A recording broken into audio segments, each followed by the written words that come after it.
What's up guys, welcome back to my channel, and we're just about to hit 500 subscribers. So I got a few questions from some fellow YouTubers so I could shoot this short Q&A for you guys. So the first question is, if money was no object, what career or job would you have? Ooh, I would love to be able to do multiple things part-time, and specifically do something analytical and creative at the same time. I would love to still use my background in chemistry to help solve some of the problems around the globe, but also use my creative abilities to create content that can help out younger guys, basically younger versions of myself, with the things I was struggling with when I was in my early 20s and in my teenage years. So number 2 is, what has been your biggest obstacle that has made you stronger? I would say my biggest obstacle that has made me stronger was I was struggling with mild social anxiety in my early 20s, and that really restricted me from connecting with the people I wanted to connect with. I remember this one situation where I went to a party where I only knew one other guy, and there was a lot of people at that party, and I felt that I was getting almost choked and I had to leave for a bit because it was getting so intense, those feelings of there's too much going on right now, and I just gotta get somewhere where I can get into my own space and just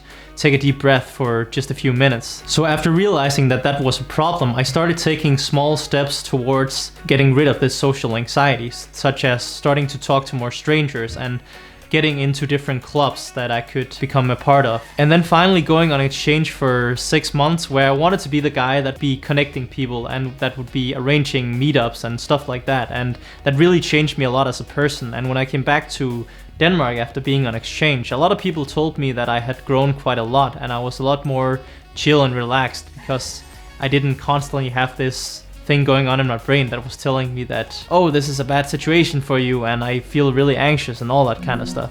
So number 3 is, how do you stop procrastinating on your goals? Well, I started to realize how important my goals are to me and how much joy I get of achieving these goals. So I just compare what would happen if I didn't go after those goals to what would happen if I do go after those goals. And oftentimes, if the alternative is that I scroll Instagram for 5 hours for the next month compared to if I spend 5 hours every weekend or 5 to 10 hours every weekend working on these videos, I know what will make me happier in the long run. So it really is a no-brainer when you think about it. I mean, instant gratification is something that really draws you in, having all access to a lot of digital entertainment and social media. And yeah, I sometimes sit and scroll on my phone for 30 minutes, but it's not something that I want to spend a lot of time on and a habit that I want to keep. So I do my best to do the things that make me happy in the long run. That's what helps me actually eliminate procrastination in the now. So the 4th question is, what do you do daily/weekly for your mental health? I think one of the most crucial things I do for my mental health is the Wim Hof method, which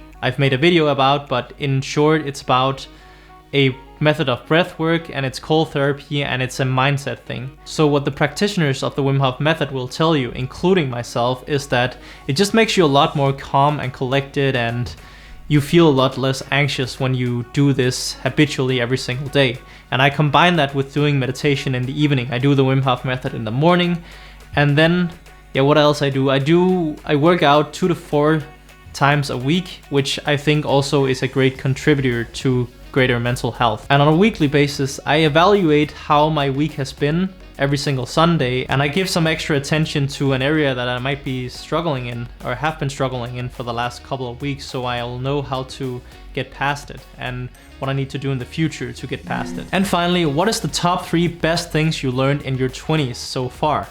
Ooh, I think the first one that comes to mind is that you can improve at anything you want to improve at. Pretty much everything is a skill that you can learn. If you really want to learn it, you can set your mind to it and you can just start getting to work at it, and you can slowly over time get good at the things you want to get good at. I would say in 1 year you can really make significant progress in whatever you want to learn, and it just takes 5 to 10 hours a week throughout 1 year to get really good at something. The second thing that comes to mind is the relationships you have with people, and how important it is to have some people that are really close to you, that you can spar with, that you can lift each other up, and you can talk to each other when you feel down, and you can help each other throughout this crazy journey of life. And the third thing that comes to mind is that perception really changes a lot with experience.